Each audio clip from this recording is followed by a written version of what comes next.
to a tech entrepreneur. You see t-shirt and blazer. I'm wearing the uniform. That's pretty much all it takes. And some inspiration that happened in this room. See the next button. Here we go. So I'm Jamie Slate. I studied political science here at Umass. And my company, yes, GloPoll. So GloPoll is the political polling app that gives the power back to the people by measuring public opinion and making sure the leaders in charge care about public opinion. So who here is studying political science? All right. Is anybody planning or thinking about running for office? Awesome, awesome. Now, who's looking forward to spending 30 hours a week fundraising? Okay, awesome. I was horrified to find out how much of politics is just fundraising. Call me old-fashioned, but I think the best ideas and the best people should win, not the ideas and candidates that have the most money behind them. So the problem that I pinpointed is that citizens are effectively powerless. The policy preferences of regular citizens have a near zero, statistically non-significant impact on public policy. How can that be? We have votes. Votes win elections. What has gone wrong? To me, it seems that elected leaders either don't know what we want, don't care what we want, or both. GloPoll can help. Let me tell you how.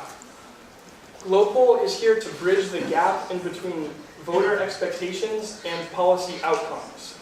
We do this by making sure the elected officials know what we want and care what we want. So we start by measuring public opinion. These are some screenshots from GloPoll, GloPoll, if you're curious. So we do this with forums and polls. Let me explain. The forums give every citizen a voice and a vote where they live. Who remembers Yik Yak? Anybody? Right? That's a cool idea. Awful application because you're arguing with people who won't even show up to the same elections as you. Some people were using Yik Yak for political discourse, but why? Some people use Twitter for political discourse, which is cool, but you will be reaching people who don't even show up to the same elections as you. They are irrelevant for the purpose of political discourse. So our forums, they focus your ideas to reach a relevant audience who actually matters. And then this way, the best posts in the GloPoll forums will rise to the top to have maximum influence. So these are some screenshots from GloPoll. Any post you see, you can agree or disagree with, and then afterwards you get to see how your peers agreed.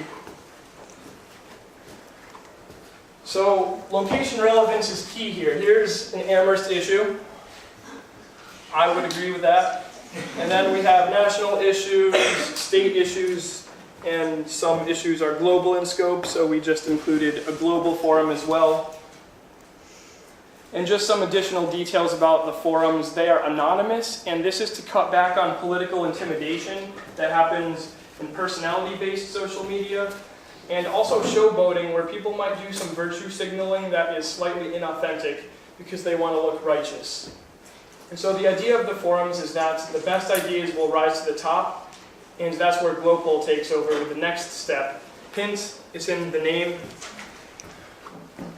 I'm looking at some political science majors, and you guys probably know that forums, that's not, the data coming out of forums just represents people in the forums. And that's not representative. That's not great data. So how can we find out our data represents everybody?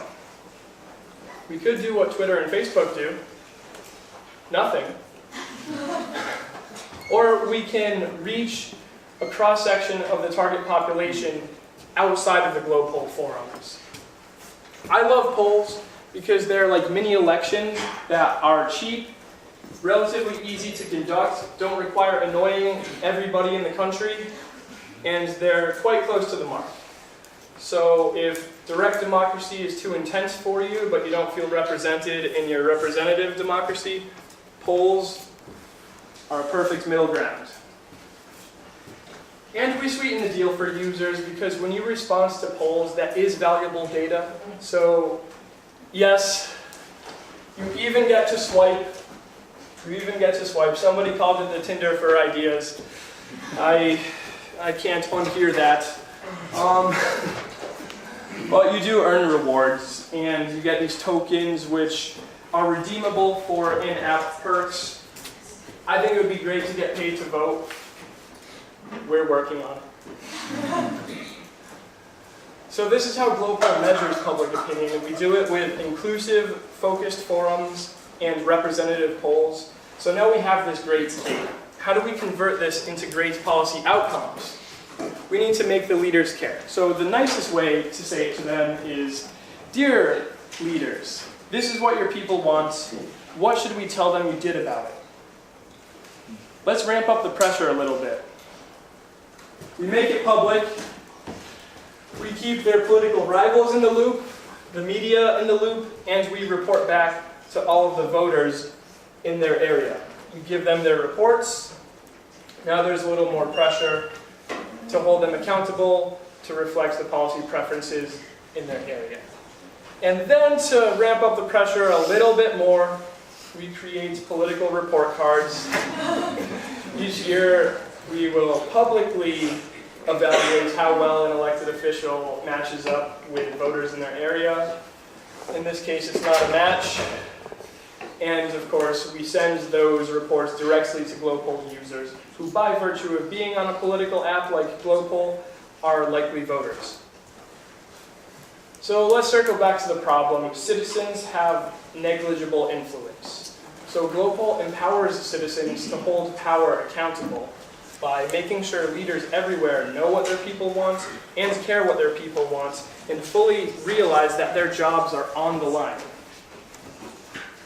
When leaders are accountable and citizens are empowered, only then can we achieve good public policy that represents everybody. So I invite you to partake in something new, something started here in this room, the idea for GloPoll, trying to make the public interest win over special interest. You can do that by participating in inclusive forums, being counted in representative polls, and enjoying rewarding results. You can share your best ideas, gain traction, and watch your ideas be converted into action. And if all of that political empowerment isn't enough for you, there is a contest running, starting now, ending on April 30th, where whoever writes the most popular post in the Amherst Forum, the Massachusetts Forum, and the USA Forum will win a $50 Amazon gift card. The terms are on the website. Check it out. Just be real so that we can reward you. And may the best idea win.